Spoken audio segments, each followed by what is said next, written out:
The key to overcoming hardship isn't fighting yourself, but being relentlessly authentic, confident, and disciplined in the face of a world that wants you to be a mindless victim. How did Hmm. you come to that conclusion? Well, I think when you place an actual non-negotiable standard in your life, for me, that's kind of the ice bath, the waking up, the running every day. You run up against a few walls. And I think this vein of discipline, the message behind it is kind of a fight yourself. Inherently, you're lazy and shitty. So then act differently from that. And whenever you feel the emotions that reflect lazy and shitty, shit on yourself and then overcome it and then on to the next thing and one more mile and that whole sentiment.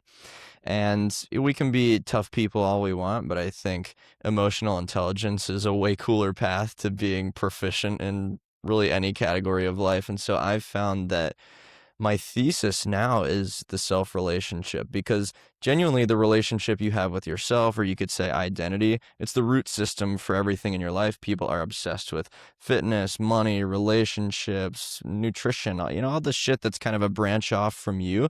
But who's looking at the actual relationship that is the foundation of all of that? So how do you talk to yourself? How do you think of yourself? What story is loaded in your brain the moment you come into consciousness in the morning? How does that story define every action that you take out throughout the day? So for me, I've just found that speaking highly of and to myself is a much better process, because when I'm in the face of hardship, I see me and me as a team instead of me trying to beat me up to, overcome the thing that's in front of us. You could look at even a country. When is a country the weakest? It's when everybody in the country is against each other. We kind of see that shit today. Yeah. A lot of people have that within themselves, and they're at their weakest point in the face of some sort of threat or something they're trying to overcome. And so, yeah, the team of me and me, you and you, I think that is the best thing that you can develop.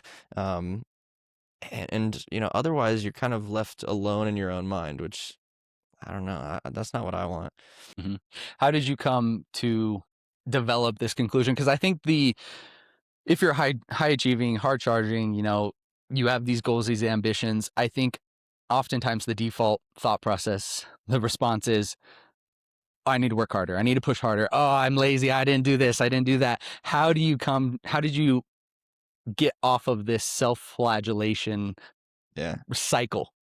Yeah. Well, force stops working. And even recently, I've had a lot of personal breakthroughs in kind of the force versus invite mind space.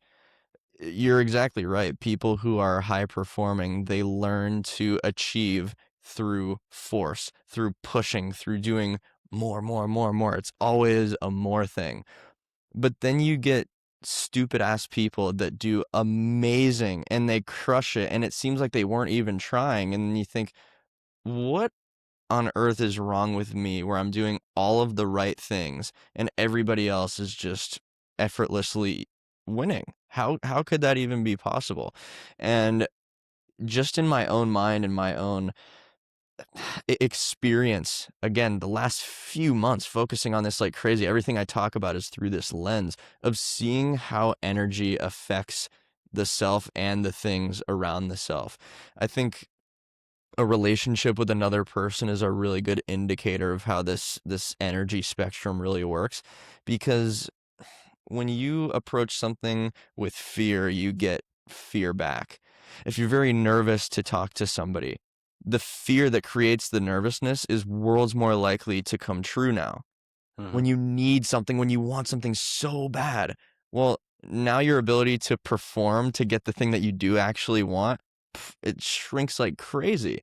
And so everything in kind of this energy side of life is paradoxical. And I've been obsessing over it. Anytime I want something now, I say, I don't need this at all. I don't need this. And I remind myself immediately that life right now without it is not threatening. It's not dangerous. It's not an emergency. I don't need the thing. And then when I'm in the face of that thing, my ability to perform, which could mean speak my thoughts clearly or just be comfortable in the space with another person in a conversation, through the roof because I don't need it anymore. That's what abundance tends to look like. So people who want abundance really badly, most of the time approach it from fear, and then Mhm. they just get scarcity in return. So I think a lot of high performing people, if they don't already, they're going to face that point where force absolutely stops working. This is why I'm really passionate about working with people that are that way, Mhm. because they've got the key. It takes most people more than a lifetime to become a workhorse. People think that's the tip of the spear. It's actually becoming a workhorse that can have the mind of a child that's not worried about every little thing. And then, I mean, we're just talking about another level of human. I'm trying to get to that Mhm. myself. Mhm. Yeah, I have that background of self abuse. It's like Yeah, I have a background of competitive fitness. I was competing in CrossFit, doing all this thing, and so training 6-7 hours a day. Doing all this stuff to get better at CrossFit. You have to suffer. It's a sport. It's just suffering. it It's is. that's Yeah, all it is. It's just how yep, well can you suffer, and so you have this innate willingness to go into the pain cave, and that got you as far as you've gotten now, and so you assume that's what's going to get you farther. Oh, I just need to suffer more. I need to be more willing to beat myself up. But oftentimes, like, that's not sustainable in yeah. life, in sport and fitness. And I often, what I develop now in my mindset now, which I'm ashamed to say it took me as long as it took me to develop, it's actually kind of a cop out as well. It's like, Mm, well, I didn't do it perfect, might as well just throw in the towel, or I gave up, or I was lazy, versus seeing it as yeah. like, oh, I'm human. That was really hard. Look how hard I did. Time to go again and try better. And so if you have this self-flagellation or this self-degradation outlook, you often see it as perfect or nothing, and we can't be perfect, so it's often nothing. Yeah, man. It's much easier to be mean, also. I Uh-huh. think that's just a very clear dynamic in most people is that it's easier to just kind of default to, oh, I'm a piece of shit. And because really that's the identity reaffirming itself. It doesn't matter if someone's identity is based on something awesome or something really shitty. It's going to try so hard to make sure that it's valid and right. And I think that's why you see the rich get richer thing when it comes to people who feel awesome. They just become more awesome and things keep going well because they think that a little bit based on something. Uh-huh. And then another thing happens and they go, dude, it must be completely true. Every time I try, I crush it. This is awesome. Let's go, self Uh-huh. handshake. And then it keeps going, it keeps building. The opposite happens too, which is really unfortunate because if someone was going through a hard time and it's been a long time of that and they can't break out of it, the coolest thing you could do for them would be to just wipe their memory for a few months and just say, Uh-huh. you have no idea who you are. Just start exercising and eating right and hanging out with really cool people. You'll be great. Uh-huh. But we have a story that is just ingrained so hard. It's Mhm. really hard to break out of that shit. Real quick, I just wanted to interrupt this conversation and say it is not lost on me how lucky I am each and every day to get to have these conversations. And I hope you guys, as the listeners, know how much I appreciate the time that you take out of your day to listen to these conversations. And I hope you get as much value out of listening to them as I did creating them. If I could just ask one quick favor, it helps so much for shows like mine if you like, subscribe, comment, do all those things. That helps the algorithm know and realize that there's value here and pushes it to more listeners. And by doing that, that allows me to get even bigger guests, more well-known guests, and have more conversations for you guys. I appreciate what you do so much. I appreciate the time that you take to listen to these conversations so much. I couldn't be here without you guys. Thank you. Now let's get back to the conversation. What is the step that you work with your clients or with people to break them out of it? Because that's exactly right. We are the story that we tell ourselves. How Yeah. do you start that new story? Yeah. Well, knowing that that's the case at all is part of it. Mm-hmm. Um, Also, I think this is where a little bit of a healthy obsession comes into play because when you hear something enough and it makes sense enough, you start to see damn near everything through that lens. So genuinely for me, I talk about this fear, the scarcity, the abundance kind of spectrum. That is because it's been my obsession for the last while because I found that I was trying so hard and things were going less good. And I'm thinking, this is bullshit. Why is this the case? And through a ton of self audit, that's the baseline, anyways, but even more self audit, I thought, yeah, I think I need to change my perspective. I need to change my approach. I can't be in fear. That made sense. Then I start thinking about it all the time. Every conversation I have, every video I watch online, every video I create and post online. I think, am I doing this out of fear? Am I doing this out of clawing for something, or am I doing this out of abundance? That for me is the best way to learn. It's just by thinking about it all the time. And that feels very intangible. It's not kind of a, hey, download my worksheet and fill out this flow chart and then journal about X, Y, and Z. I will tell you what, the biggest thing I've learned from working with a ton of different people is that one thing is not going to work for every single person. Because not everybody's priorities are the same. So I think it sounds funny, but getting somebody to start obsessing over these kinds of thoughts so that it shows up in every part of their life, that's kind of my non-pretty packaged way of step one, to be honest with you. Mm-hmm. It's an interesting thought, the idea of reframing the fear and coming from it, from that abundance and that mindset where do you have enough? How do you say that to somebody who's like, Cru, I need to pay rent this month. I need to Yeah. I need to get food. I'm scared for that. How do you tell them they need to shift their mindset to be more abundant and more aware of that? Totally. Yeah. So I think the actual practical first step there is that you can't meet your emotions with a fight. You can't meet your emotions and these actual genuine feelings with hatred or disappointment or anything like that, because immediately just being yourself or feeling something is going to be de-incentivized. So then, you turn yourself into someone you don't want to be and someone you don't want to feel like or feel at all. So that's not it. You know what I mean? And most people meet their non-ideal emotions with some sort of hate. So that would be the first thing to kind of remove, and that's just paying attention to the self-talk. What are the actual words that you say within your own mind? So then once you can feel a certain way, appreciate the emotions, recognize them, then you're able to act differently. So, when I go into something that I do still want, I'm not fully convincing myself and saying, I don't want this at all. This is stupid. I don't even give a shit. It's more, okay, I recognize that I do want this, but I kind of reconcile and I just say, I don't need this. I have to make that the front of my mind going into this because otherwise my words and my actions are going to go in the wrong direction. And this is real emotional and mental management. So again, it's tough because there's not just a button that you can press that places you in that spot of abundance, but it's recognize fear, act abundant, speak abundant, maybe not fully feel abundant yet, but that's the only step to kind of break out of it because it's so paradoxical. It is fake it till you make it, which kind of sucks a little bit because I don't even love that saying. Just the way that it goes, it kind of feels wrong. But to become a better person, you have to act like a better person until you feel like you're that person. The feeling doesn't come first. Have you read Green Lights by Matthew McConaughey?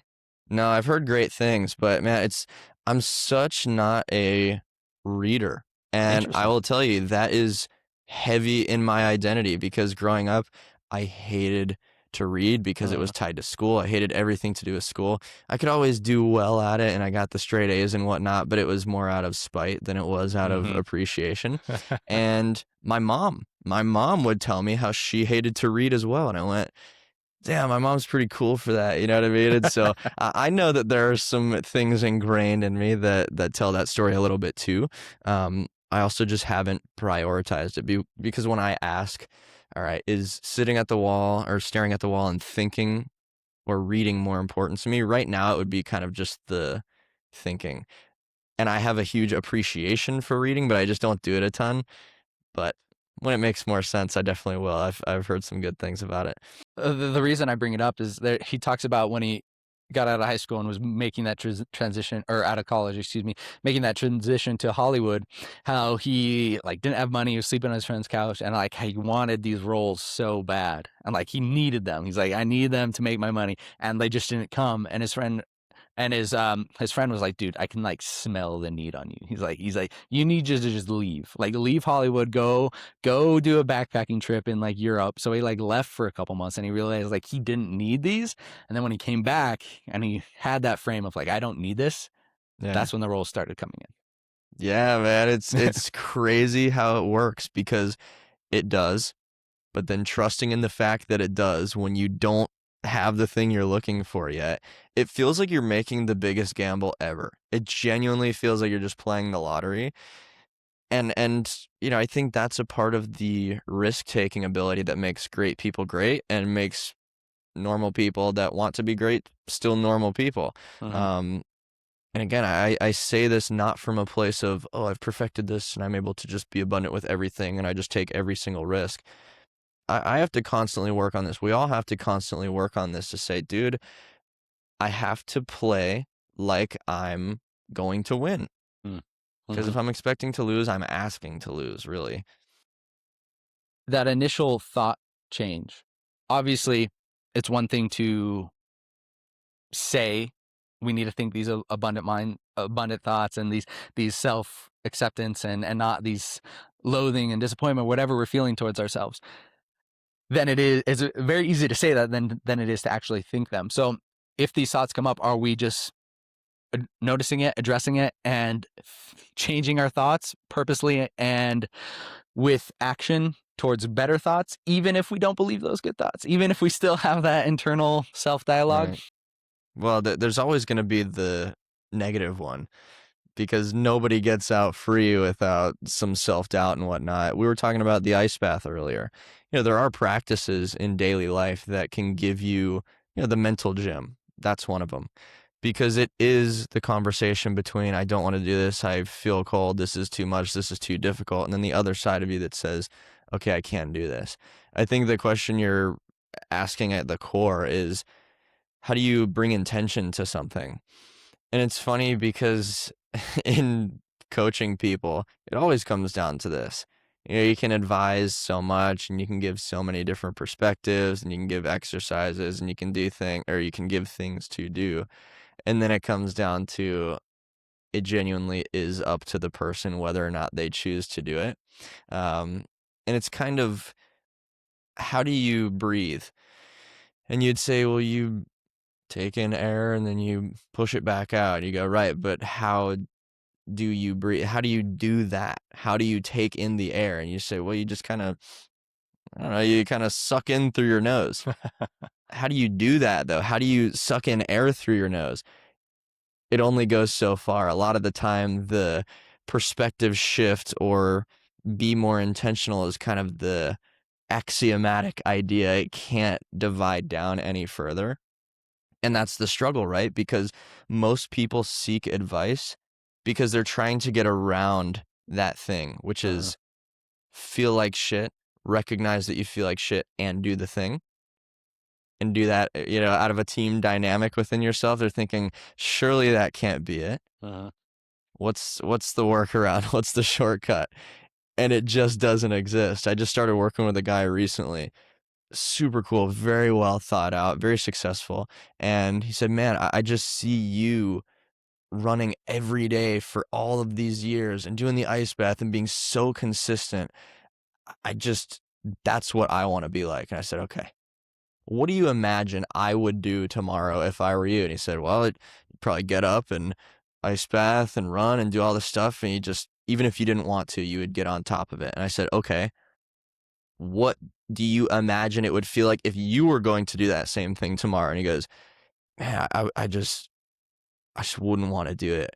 I would be thinking about it. It would just be so daunting. And yeah, there'd be so much resistance. And I said, that's what I feel every single day. So the thing that you think is so cool is the feeling you're experiencing right now of foreseeing pain and discomfort. Uh-huh. And it's just, it's so hard to get somebody to finally accept that. But once they do, that's the shift, Hmm. honestly. What is it that Chris Williamson says? It's like thinking about doing the thing isn't doing the thing. Studying to do the thing isn't doing the thing. Yeah, doing the thing is doing the thing. And so, like, you can take all the steps that you think you need to take, but you still just have to do the thing. Yeah, and building a habit out of just jumping into the doing, that's a huge tool. The first time you kind of decide to maybe try the cold shower or wake up early or even prep your meals, whatever it might be. I mean, simple things that feel simple to somebody who's been doing CrossFit for all these years, or somebody who's an ultra marathoner or something.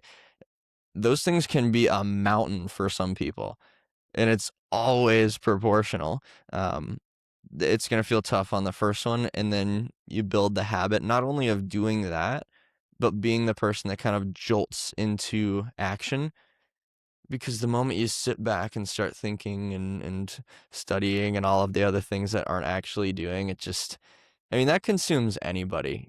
Yeah, everyone has a hard time starting. But yeah. Well, I mean, it's amplified tenfold by a cold plunge. Like if you Yeah. walk out to a cold plunge and you stand in front of it, you're like, am I doing this? It's so much worse. You can't think. You just have to get into the cold plunge. And then like the first 10 seconds is the worst part. Like then you're in it. Yeah. But if Yeah. you build up that initial starting point, it makes everything so much worse. It's so bad. It's terrible. I mean, especially really early in the morning, that's just peak resistance. But I always tell people that peak awareness in peak resistance is true mental mastery. You know, I'll put air quotes around mastery, because you can master your mind today, and then tomorrow you got to do the same exact thing to maintain that point. But I've worked with a lot of people with food addictions, and when they go to make a behavior that goes against what they're trying to accomplish, and before actually acting on that, they then have a moment of awareness and back away from it. I go, see, that's the biggest deal ever, because that's peak awareness in peak resistance. I think the things like the cold plunge, or really anything early in the morning, to be honest with you, that's the peak awareness, because you're talking yourself into doing the thing you don't want to do that makes you better. When you're tired and you got the whole day ahead of you, there's a lot to that.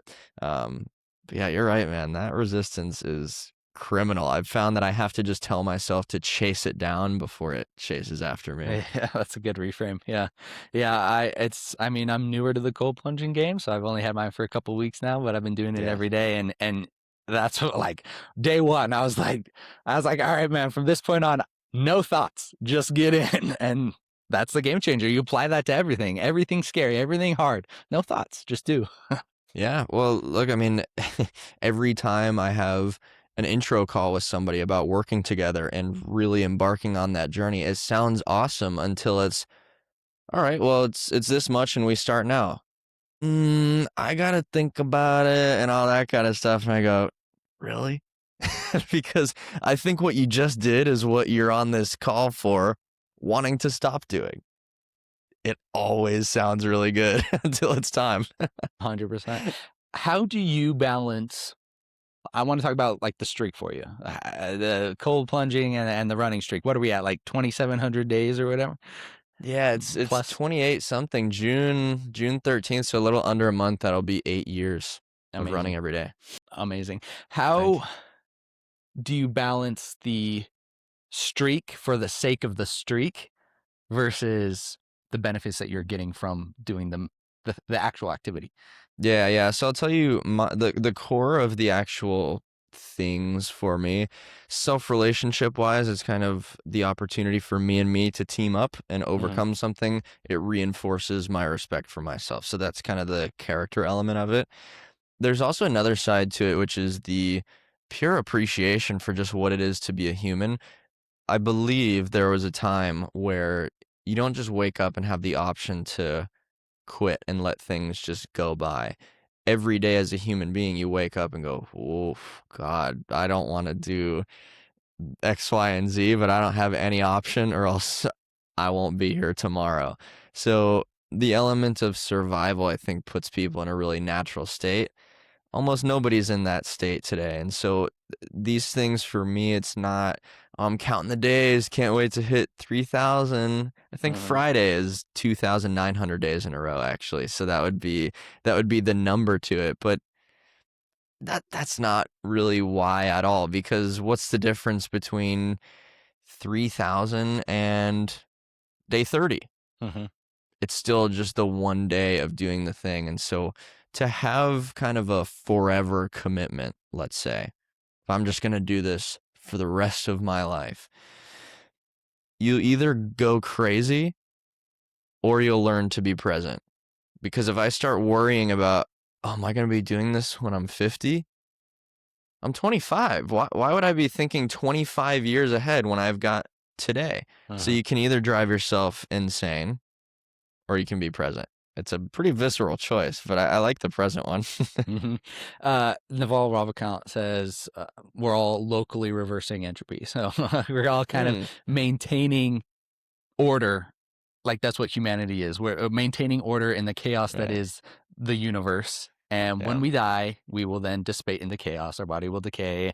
And so I was kind of writing a mini essay about this today just for myself to help synthesize my thoughts on that. It's when the goal is the result, you will never be satisfied because the goal, even if you achieve the result, if it's not maintained, like if the goal is to build this building, if I stop maintaining it, it will eventually crumble and decay. And so I have to continue to maintain it even after it's built to locally reverse that entropy. And so once you can reframe the process on being, I just need to get to this end result and then I'll be happy, satisfied, X, fill that in to I'm happy now. Like I'm working on it. Like this is what makes me happy. I'm doing the process. Yeah. That's where the joy comes. I agree. It's most clarifying when you get that bad news. Because people see that as bad news, is that it's never done and it's always difficult and every day you have to do the thing for the rest of your life that feels kind of like a trap. But yeah, I think that's true freedom, to just become okay with that process. And yeah, I mean, when I reach 3,000 days in a row in 103 days, I'll go, dude, I'm at 3,000. I mean, that's as far as you can go from 0 to 3,000, but that's as low as you can go from 3,000 and anything that comes after that. So do I freak out and lose my mind, or do I say, it's just another day one? This is just how I live. This is a way that I'm able to pay a bit of appreciation for kind of human struggle in kind of the most bitch ass sense, because 3 minutes in a bucket of cold water, are we kidding? Yeah, that seems like the tip of the spear, but when you really think about it, what a blessing that that's the hard thing for the day. Um, so man, again, to be forced sounds bad, but to be kind of forced into being present and real and just take the deep breath and accept that it's going to be tough tomorrow too. Yeah, there's something magical about that, at least a little bit more magical than trying to find the way around for your entire life, but then always wondering what it would be like to actually be better. We just got to get cold, man. How important do you think the attitude that you bring into these hard things is compared to just doing it with, Yeah. for example, if you Yeah. if you came into that like, oh, I hate this cold water, which you do, but I hate it. I don't have to do this. Like my life's miserable, and you did that each day. Would it still be doing like? Would you be getting the benefits of doing this hard thing versus coming in with the gratitude and with that abundant mindset? Such a good question, because there's little pockets of each side that I can actually really appreciate, because I do not like to uh, act. I don't like to trick myself or just speak blatant positivity when it's not really genuine. It's funny, I had a conversation with a client, God, maybe 6 months ago. I feel like my timelines are so bad. I couldn't even tell you when it was. It could have been 20 years ago. I'm only 25. I was talking to her and I said, yeah, I hate the ice bath personally, but, and then kind of went on the explanation. And she said, what if you just told yourself that you loved it? I wonder if that would change the experience. And I said, yeah, but it wouldn't be true. And I would rather appreciate and accept the way that I actually feel about this thing, and then act above that, creating appreciation, than to kind of fake it and build resentment. And she said that because she said, well, I do it and I really enjoy it. And she said, yeah, I'll go on my runs in the afternoon and then I'll go do the ice bath. And I said, well, maybe try it early in the morning, first thing, and then let me know. And then I think within the next couple days, she said, hey, just wanted to apologize. I tried it first thing in the morning and that was really horrible. So sorry. And I said, no, don't have to be sorry. But I think that both happen at the same time. Maybe that's my answer, is that I will hate it. I will not want to do it. I'll say that is how I actually feel about it. Deep down, I don't want to be doing this, but. And then the fill in the blank after that would be kind of the abundance and the optimism, or the I'm going to chase it down, or whatever resonates on that day. Again, the mind changes so much, just that state. It is always moving.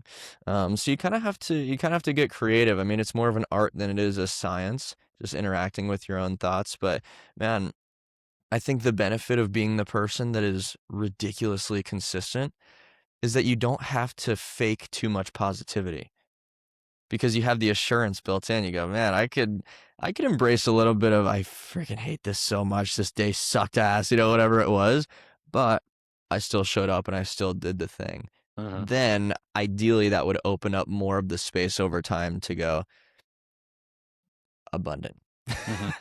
Whatever The that sounds like. the consistency builds and changes the identity, and the identity allows you to do it in spite of, with the but. Yeah.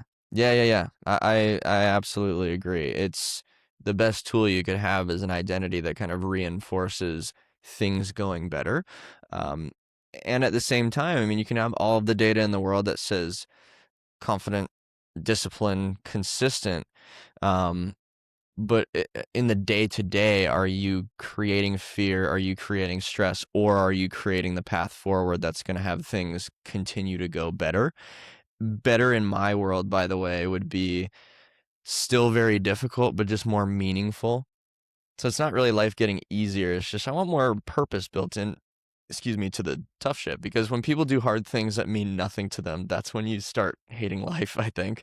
But yeah, I mean, to see that happen, then you go, all right, if I'm asking for things to go poorly, if I'm doing the fearful thinking, there's no way that that's actually going to bring what I'm looking for. So yeah, I think that's a big picture over time kind of thing. It's hard to make every day just perfectly positive.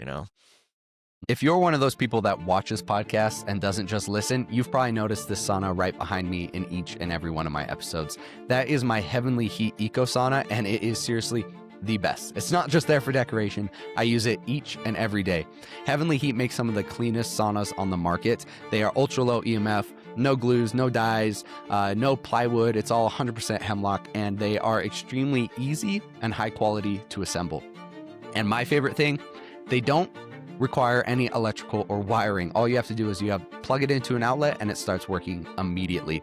Heavenly Heat is a sponsor of the show, and if you're interested in getting a high quality sauna, head to heavenlyheatsaunas.com/Merrill. That's heavenlyheatsaunas.com/MERRILL, and use the code Merrill at checkout to save some money. Thank you so much. I think about, so I recently did a ultra marathon. I put that in quotes. Okay. Because it was me, my sister, and my brother who did it. It was like a last man standing style, just 4.2 miles every hour on the hour until you're done. And my brother and I were really just doing it, but we were really there to support my sister, who's a dog. So she's like 22, 23. And something that's always been very impressive about her is just the joy that she brings. And joy is such a competitive advantage in suffering. So I was training for CrossFit. I was training 6 hours a day, doing everything, eating the food, stretching, prioritizing sleep. And it wasn't my calling. I just didn't know what I wanted to do. And I was like, I'm good at sport. Let me just fill this in. And I was like, it's not supposed to be fun. I'm supposed to be miserable. It's my job. And that's how I look at it. And my sister graduated high school and she moved out to Utah with me where I was at the time, and just started training with me. And she had the time of her life. Now she was miserable in these sessions. Like she would come home like crying because she went from like, high school or like training at your local gym to like trying to like we're doing games training here. Like we want to compete. And so she was doing extremely hard workouts, but she had the time of her life. Like I had to rein her back and rein her back. And Yeah. that same mentality, she ended up going like 106 miles on this ultra marathon. It was last month. And 10 p.m. She'd been already been running for like 13 hours. It's just cold outside. It starts raining all night, and Yeah. she's just running through the night. And each time she'd come back from the loop, just the biggest smile on her face, having so much fun, like eating all the food, while everybody else Yeah. that come across the line is just like you can see it in their face. Like they're cold, they're tired, they're worn down. And that's not to say it was easy for her. Like when she crossed the line at when she was finished at the 24-hour mark, like just started crying, like her feet were bloody, Yeah. like just miserable. But the ability to have a good attitude and have Mm. joy in the activity that you're doing because of the pain, because of Yeah. the discomfort is such a competitive advantage to those who do it because they think they have to. Yeah. And I mean, that's also an individual thing as well, because if there is meaning in that specific thing for her, it's also going to be easier to access that joy. And it's not to say that, oh, there's an unfair advantage. It just happens to be that, man, maybe she is cut out to run 106 miles in 24 hours or whatever it Yeah. was. I think that through that, when you see that somebody can do something so difficult, still with so much joy, it gives you a little window to consider, what do I actually like? And not everybody is going to like the ultra marathons. Not everybody is going to like painting. Not everybody is going to like one grueling thing that makes somebody super happy and proud. And that's okay. I think we all get to choose what that thing is, and you get to assess your own priorities and say, okay, this actually makes me kind of happy. And it's interesting just being in the space that I'm in, social media wise and whatnot, having done the run streak for so long, getting kind of roped in with different people. I did a half marathon. I don't really give a damn about it. I don't want to do a marathon. I don't want to do an ultra. I want to sprint like a freaking bullet, dude. I want to be able to do cleans like crazy. I want to jump like gnarly. That to me is exciting. Mhm. I want to be good at jujitsu. I just want to be athletic and sharp and all that kind of stuff. And I've felt guilty about that before. God dang, but aren't I supposed to be the, Cameron Haynes or David Goggins or something that just runs till the wheels fall off? And then I give myself the window of opportunity to say, no, I don't. I don't have to resonate with the exact same thing. And so again, it's beautiful that she's able to find that kind of difficulty that is meaningful, which then provides the smile at the end of the lap. Mhm. And everyone's got to figure out kind of what that is. Because again, people think they want their life to be easier. I think they just want it to be more meaningful. And that's what we're all trying to do. But once you know that's the mission, I think it's a little clearer. I find myself asking, do I want this or do I want this? Yeah. Yeah. Because that's the key thing. You think this is what you're supposed to want. And so like you like the idea of it, like you like the idea of what it takes to get there, but you don't want to do the work. Like you don't actually want it. You want to want it. But yeah, think about people who become ultra successful in some career just because their parents told them that they have to. Mhm. That always creates some form of resentment, and it's just frustrating to see people go down that path because life is very delicate and it's very one time. Mhm. So I always just feel for folks that are walking the path of someone else's priorities, because it's not going to work. And I just want to kind of snap people out of it and go, no, please, please, please trust your own thing that you like. And it doesn't have to be kind of a Disney movie, screw my parents kind of thing. I'm doing my own thing. It doesn't have to be dramatic in that sense, but on a real level, it's kind of zoom out a little bit. You know what I mean? When your parents are 90 and you're taking care of them. Is their opinion of what you should have done through college and then the job, is that really going to be there? Or is it just, whoa, there's a person now? And then you watch yourself get older and you go, whoa, oh my gosh, it's not so high school drama anymore. It's kind of, damn, dude, my decisions do something. This is my life. If people give themselves a second to kind of look at the back of their own hand and look a little closer when they get in the mirror, it puts things into a perspective that I think is really important. Mm-hmm. How would people's lives change if they built trust with themselves? Trying to think of how it wouldn't, honestly. Because, again, fear attracts fear. If you don't have certainty within yourself, you're afraid of yourself. That means that literally everything you do, everything you say is based in some kind of fear. So the self-trust is simply the ability to say, I'm going to do this thing. And then you don't actually have a doubt whether or not you're going to show up to that, because you've just built this data that says, yeah, I do the thing when I say I'm going to. And it's the biggest asset. Because you could take any pursuit, any goal, any place that you would want to arrive in your life. And what it takes to get there is just a million different little versions of, I should do this. And then do Mm-hmm. you do it, or is there too much resistance for you to start? And so the self-trust aspect, I think people see characteristics like that as a very magical thing that some people just have and some people don't. But I really like the data lens of that, because if you were to tell yourself you're going to run every morning for 100 days and you do it 0, that's 100 data points, pieces of science that say you should not trust yourself. And then the other side of that would be, if you did it 100 out of 100, Mm-hmm. that's 100 pieces of science that say you should absolutely trust yourself.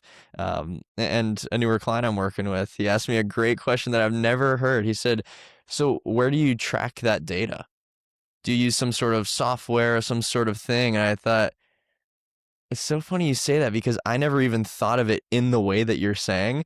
And the great news is that you don't have to worry about tracking anything. Your subconscious is sharp as it gets.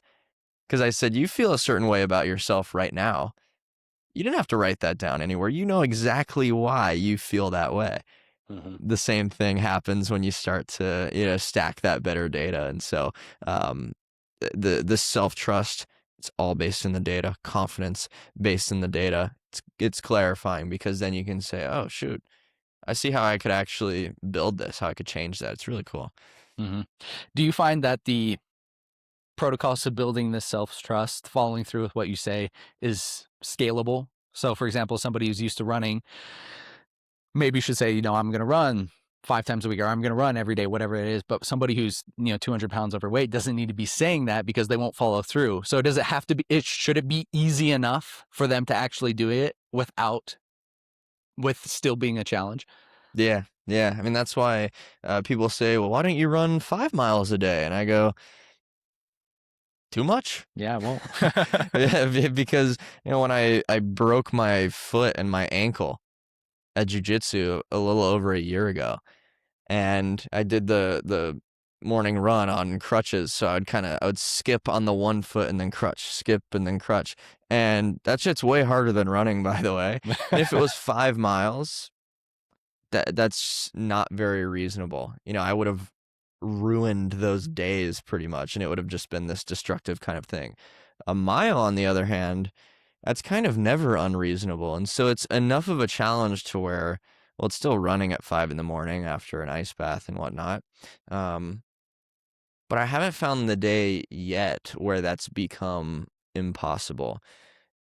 And that just gives you such a good view into your own mind, because now you discover what you can do, where most people think what they can do is actually what they want to do.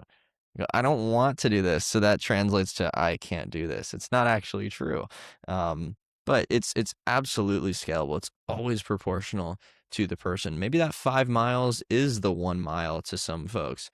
Maybe their whole leg could fall off and they go, I can still cover 5 miles. For those kind of people, maybe that makes sense. For some people, it's a 10-minute walk, and it's still enough of a data builder that says, well, I mean, it could have been knitting a sweater, and it was still me saying I'm going to do something and then following through on that. So that's the beauty of it. That data is right there to grab. Hmm. It. I was recording a solo podcast last month, and I was saying like the idea of this optimization is people say, this is what I'm going to do to optimize it. This is how it's going to be. This is going to be the best. And this is what I'm going to do every day. But that's the wrong question. It should be, what can I do on the worst day? Like that should be the question. How far can I scale this back to what can I do even on the worst day when I'm feeling gross, when I don't want to do it, when I'm unmotivated, when I'm hungry, whatever it is, can I still get this done? And that should be the baseline that you build on. Because if that's enough to be productive and to build that self-trust, then you will always be improving every single day because that's the minimum and it's still productive. Yeah, I agree. And people want to be flashy and kind of excitable about things. And it makes sense because, 100 miles sounds cooler than 1 mile. But, it's okay to disappoint people that base their opinion on you of, on the flashiness, right? I think that's pretty much most of who I am. I made a video recently, and one of the parts that I wanna remember, which is why I'm saying it right now. But I said, for every 5% of me that the other 95% is not gonna make sense. That's a nice way to be, because if you're very predictable to everyone else, then I don't know, you might not be bringing too much new to the world.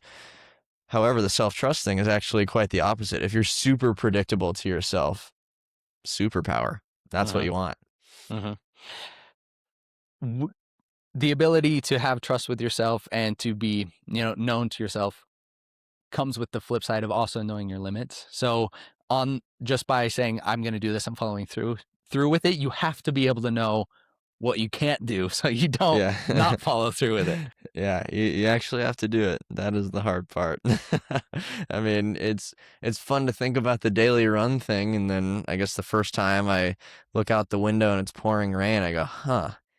Yeah, I guess if the expectation doesn't bend, then I guess I'm going to experience a new version of keeping this promise here." And I think sometimes that's fun.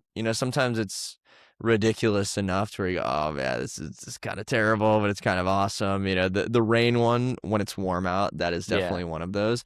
I think now what kind of floats around in my mind is actually kind of the thunder and lightning aspect. I gotta see that's a safety thing right there.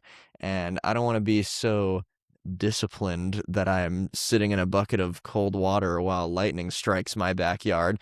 So how do we reconcile that one? And that's always an interesting thing to play with. So maybe a 30-minute delay, for staying alive's sake wouldn't be the worst thing in the face of routine. But that's about the only thing that I've come across that needed to shift it around, to be honest. Well, I mentioned earlier I wanted to talk about how you go about synthesizing your thoughts.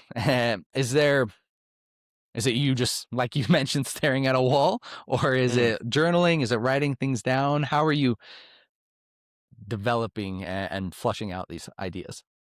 Yeah, I just kind of have a constant dialogue with myself going on, which I think a lot of people can experience. I've heard that some people don't have the internal dialogue, which is Weird. I don't even know how Yeah. that could be true, but I guess that's Yeah. besides the point. Um, I'm very observational, and so I pick up a lot of information and the things I learn just from watching other people operate. So you can learn a million things just from the way that somebody walks, or just from the body language of somebody across the room having a conversation. You can just pick up on so many little nuances. So observation is a huge one for me. The way that I kind of create some of my ideas that maybe I'll teach to people or create content on or work with folks on is some writing, some just speaking these things aloud. Oftentimes, I think it's the dialogue in my mind when I'm doing some of the more difficult things.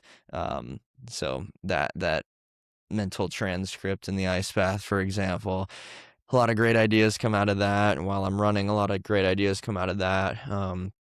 Being in a relationship, it teaches you so many things, and I think if you're going to exist in a healthy relationship, you're probably going to have a PhD in emotional awareness at some point because I don't know. I think people imagine that you're just in a relationship with somebody and then it just kind of works out and whatnot. Um, I think the most important thing I've realized through being a male is that I am not a female and a female is not me because my girlfriend, I go, man, you're such an interesting creature. And I'm Yeah. sure she thinks the same of me. Oh yeah. And it's just, man, that right there is one of the best teachers of all time because it's freaking really hard. Uh-huh. And, it's just navigating another person's mind. What a crazy project. Never mind your own freaking brain, it's hard enough. Uh-huh. Um, but man, observation to answer your question is a huge one. Conversation with myself. I think a lot of times it's not spoken through plain English in my brain. It's kind of that self language. Um, and then turning the self language into actual words. I think once you do that, because we've all been raised on a certain language, the language can also kind of teach you intention. So I think one of the beautiful parts of a really close friendship, for example, is that you can almost say anything and the understanding is there because your friend is able to see through the words to your intentions. What a gift. In the same sense, you can hear words that inspire new intention within yourself. And so sometimes I'll say something that then makes me reconsider the self language intention, and that helps me change a little bit too. Um, another part of just kind of my thought process, not that this is deep by any means, but I'm heavily referential. So everything I hear, it makes me think of another thing. Every word is a reference to a song. Every little ringtone on someone's phone, it makes me think of a Vine reference or something that I saw years ago. It's just the noise aspect, sounds resonate so heavily with me because music is a really big deal to me. It's kind of just Uh-huh. I don't know, fundamental experience of mine that, yeah, most things kind of funnel through that little lens in my brain as well. So, Uh-huh. yeah, it's a good question. I'm sure that's kind of all over the place, but yeah, maybe the mind is that way. I, I'm the same way when it comes to my learning and retaining. I retain so much more through Yeah. listening. So like back when I was in school, I didn't take notes. I just sat up front and I'd listen Yeah. and I'd Yeah, retain I'm the and same. audiobooks and whatever it is, podcasts. I retain those so much better than I would be had I been taking notes or something like that. So I completely agree there. Um, how do you?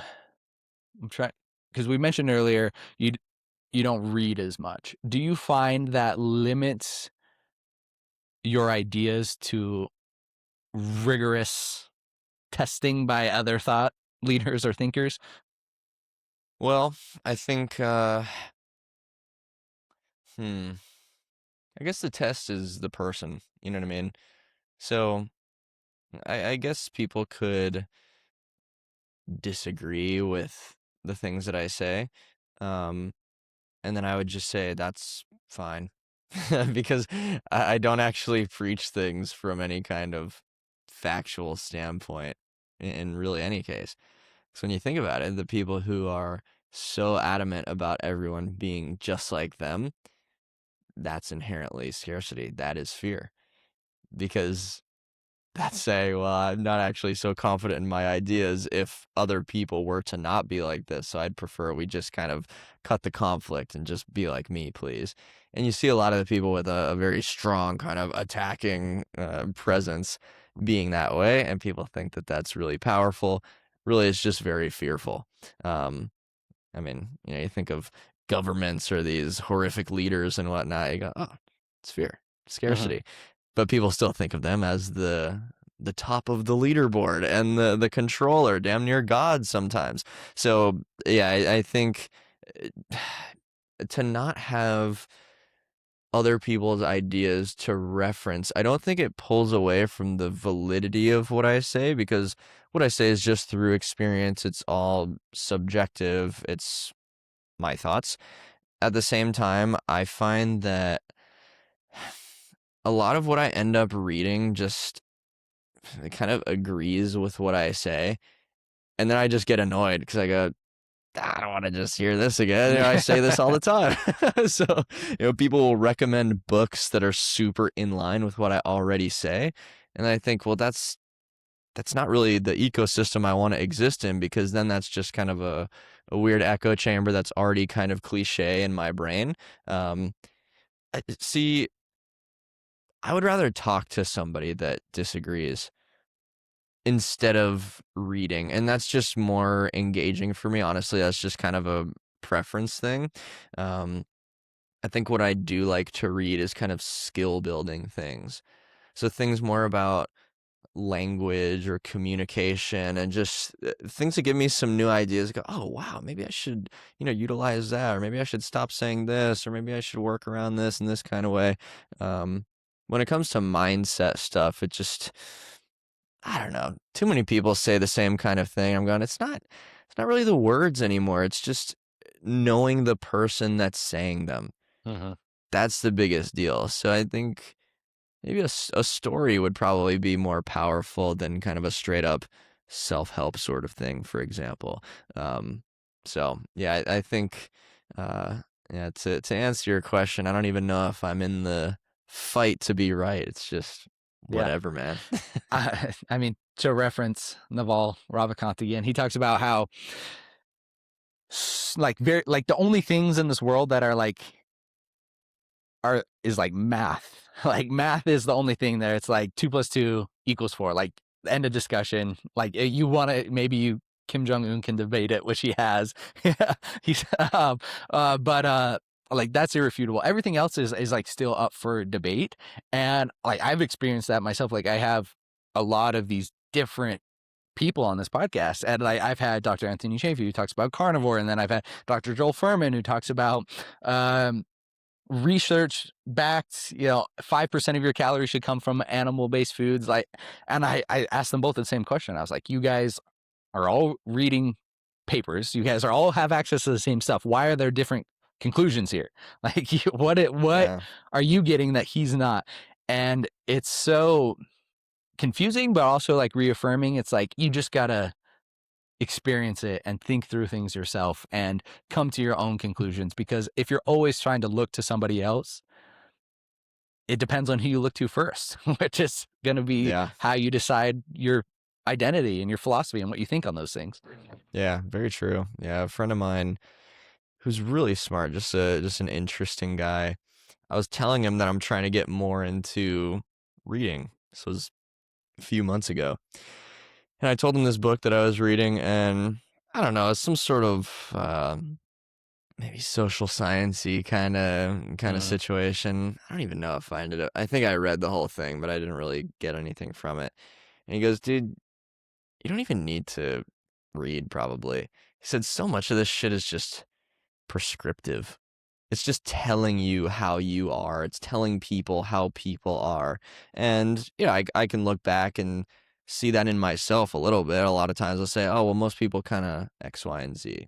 Um, but I think when you're reading something, you're already kind of giving some authority to that versus reading it with the "is this any good" kind of mindset.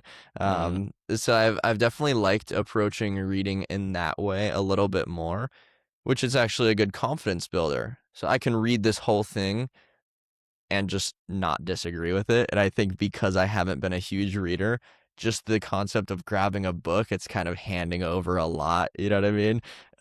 So working through that is really, really fun too. But yeah, man, there's a lot of people that think a lot of different things, and it's just like you said, it reinforces self-trust if you look at it in the right way.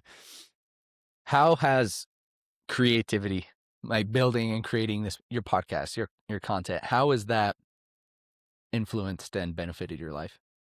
Yeah, I think it's kind of everything to be creative, and it's ownership. I think is maybe how I'd put that, because just to put your thoughts to words, there's kind of a risk to that, and you stand on what you think and do. Um, yeah, the ownership is just I want someone to save me. I want someone to give me the solution, but instead I'm just gonna go to my own little drawing board and try and figure it out. Um, and it feels really scary, I guess, just to be the entrepreneur, creative. You still just want to find the one thing that works, and then it works forever.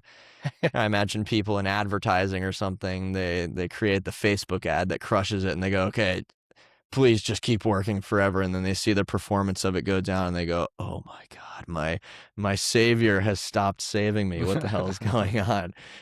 So there's a lot of different versions of creativity, but I think that is one of those where, yeah, there's never the answer. There's only the next iteration. So Mhm. success or a pursuit, it moves just like the human experience. It's organic. It's not formulaic. Um, I think creativity, just in the sense of having fun with things, creating things that people enjoy or are engaged by, I think it's a really cool exercise for the mind. So to be able to, get a question and then just sit here and go, I don't know. Let's see what I think. Let's see what words come out of my mouth. Did that work? Did that sound how I wanted it to? You get to just interact with your mind in a really cool way. I think movement is a cool form of that. So growing up doing tumbling and flips off of every table at Mhm. school and all the parkour kind of stuff. Man, you learn something about trusting yourself. And I think in athletics specifically, there's a big emphasis on just run a million miles, man, and you just work harder and push harder. But then when it comes to, all right, well, put your foot here at the edge of this, and then swing into a 360 gainer or whatever, and then land. There's this weird fine tuning to your brain that I think is really cool. So that form of creativity is awesome. And then music, again, an appreciation for that. I feel like that's another language. Um, and it's another pathway into understanding people and understanding the world around us. And so that one's really fun. I kind of obsess over learning to harmonize accurately so I can listen to the songs that I like and then access, the corresponding harmony to it and that kind of thing. So I love that shit. It's what makes life full. And again, the people that understand it, things like that are a little bit more tip of the spear, they're harder to understand. When you meet somebody that does understand that, it kind of reinforces relationship, and that's a huge deal too. So, and Mhm. I think creativity is kind of everything in a sense. Yeah.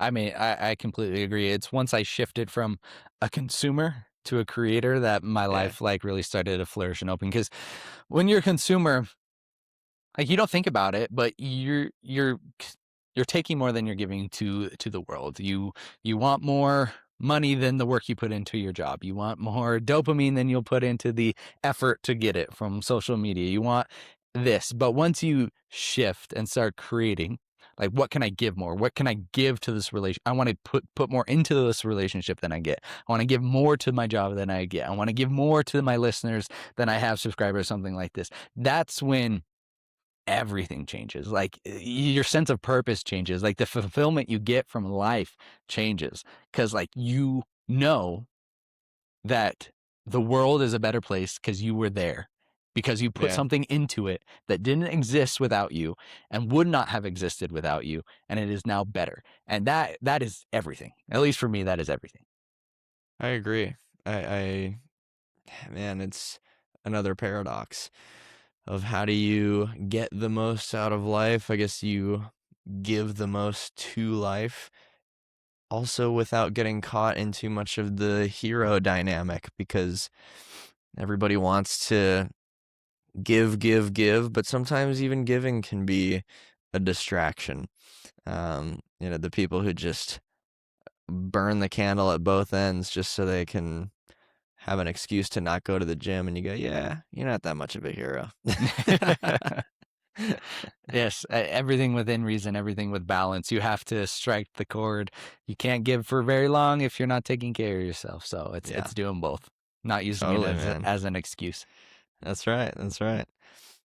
Everyone, I need to jump in here real quick and tell you about today's sponsor, iSparrow. iSparrow is made for people who train hard and know that they need to recover just as hard. iSparrow is a premium cold plunge company made for people who want to train harder more often without the drop off.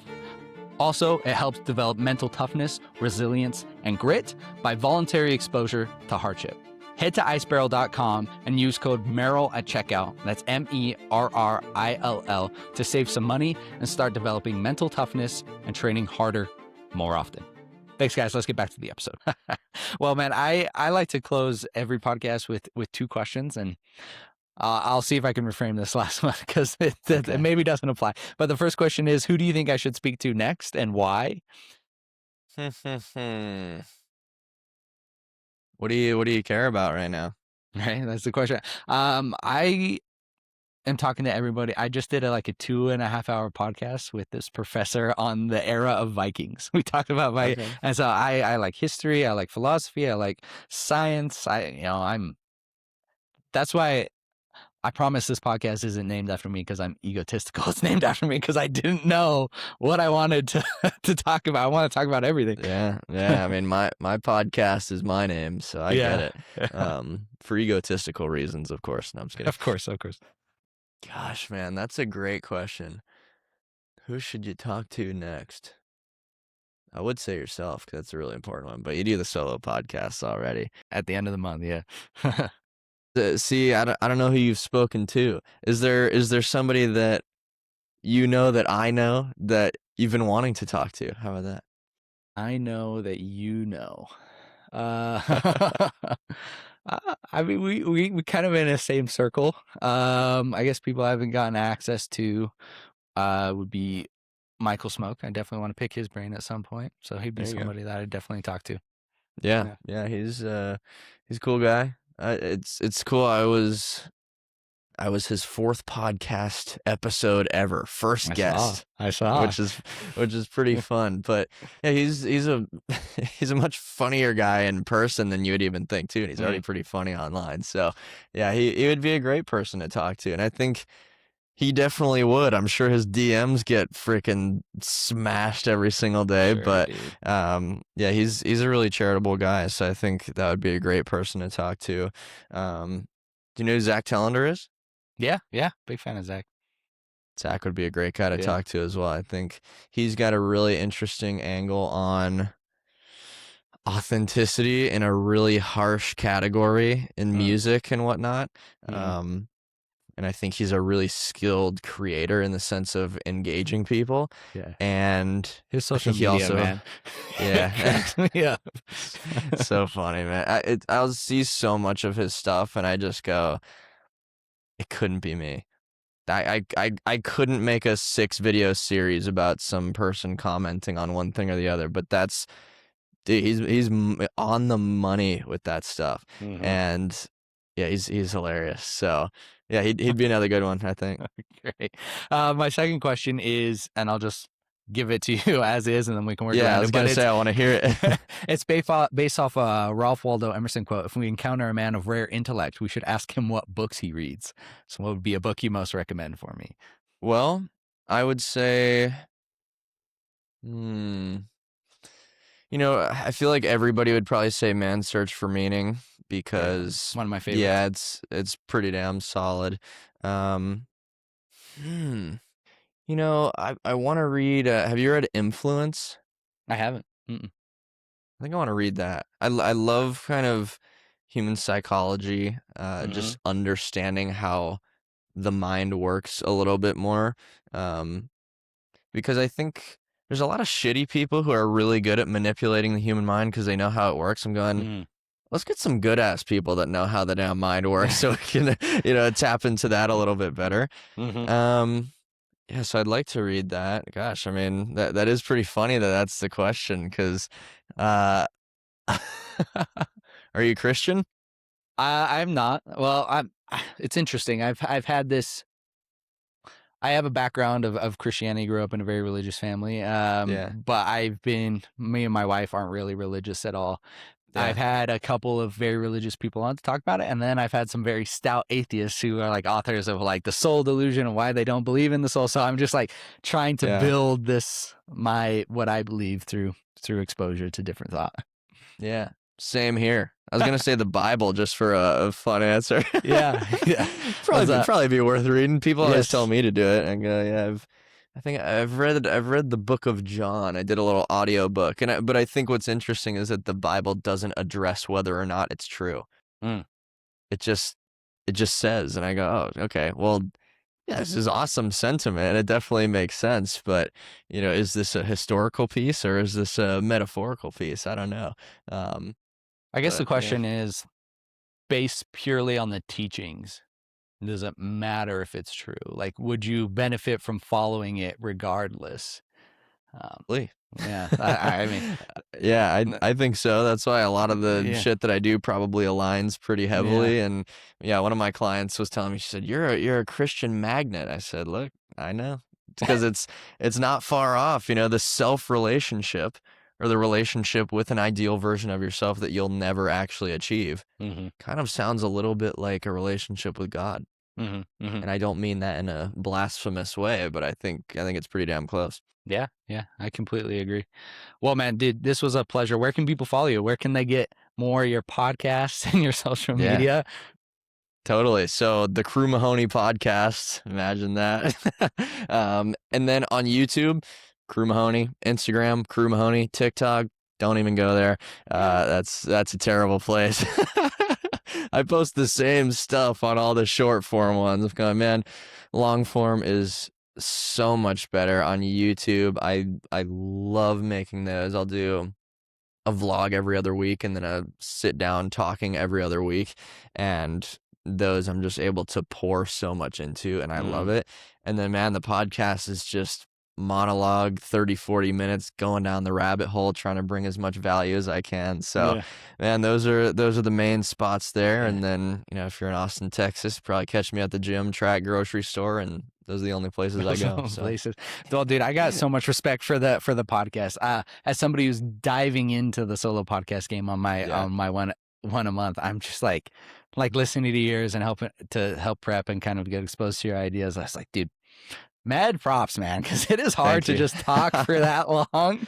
I like to hide behind the guys that is my guest and just like offer tidbits here and try to flow the conversation. I have a through line. So before every podcast, I kind of write what I hope from the perspective of the listener. So the ranking my priorities, it goes like listeners number one, then guest, then myself and everything like that. So everything comes from the guise of trying to make my listener have value here. So I always write a through line for the podcast. So my through line for this one is how, and this is the first time I told the guest my through line, but how someone's life can be improved through discipline and building trust with oneself. So that's what I always keep in the focus of my mind for you specifically, because that's what I want my listener to get out of it. And so it's easier to hide behind a guest and just be like, okay, how can I direct this conversation through this through line that it is to just be exposed for 30 minutes to an hour. Man, I think the mental posture going into it's the key. So I mean, when I sit down to record a podcast episode, there cannot be this tying the bow, I don't know, objective, I guess, to what I'm trying to say, because then you start talking yourself into a hole and then you can't land the plane and it just creates this feeling of, I want to quit. I don't want to do this anymore. And so on my first episode, I said, there's going to be none of that. It's going to be fully conversational and just relaxed. And when I don't know what I'm going to say, I'm going to just say, kind of forgot what I was going to say. And then nobody thinks anything of it. And I would be the only one to question, oh gosh, I sound so stupid. And if you can just access that and not try and do it perfectly or make it that just packaged well kind of thing, it'll be so much better, and you'll sit down with the microphone and go, oh, this will be fun. I mean, it's still a little bit of work to just synthesize your ideas and try and make it a successful piece of art. But man, it's funny because when I do YouTube talking head videos, those are harder for me because it's a bit shorter, and for whatever reason I got into this mind frame of, okay, I need to be a little bit more just on it. It's got to be more sharp and right. It's got to Mhm. be packaged well. And I started hating to sit down and record those videos because I go, dude, I can't even speak. I don't even know what I'm trying to say. I don't want to do this because it was the wrong format for my brain. And literally Mhm. the past couple weeks, I just said, I'm recording this shit exactly like my podcast. And if I start to do it any different, it's just not happening. I'm not having it. And then I did one a couple days ago, just easy money. And I had built up this story of the YouTube talking head ones, they make me so nervous and all of that kind of stuff. And then I would approach it with fear, and then it turns out to be shitty, and I hate it. Even if the video is good, I'm going, gosh, I didn't feel good about that one. Mhm. So man, the more that you can just sit back and just, I don't even know what I was gonna say. You know, just leave all of that in. I don't know if you edit your solo episodes and Nah, whatnot, man. but that's the best part of it. Is just Yeah. being comfortable in those moments, I think. Mhm. For me, what was originally a big limiter and something I'm still working on is when I make these statements or when I'm talking, I like the back of my mind is always like trying to look for the edge cases. So like I need to craft this sentence in such a way that it's bulletproof through every possible way of attack and doesn't get whatever. And by doing that, it makes it so nobody understands the sentence and it doesn't make any sense. And so now Yeah. I just I think it was Da Vinci who said simplification is the ultimate form of sophistication. So now I just try to Mhm. like boil it down to clear and concise, and it's something I'm still working on, and just let people take it where they may. But if you know me, if you listen to me long enough, like you should know where I intend this to go.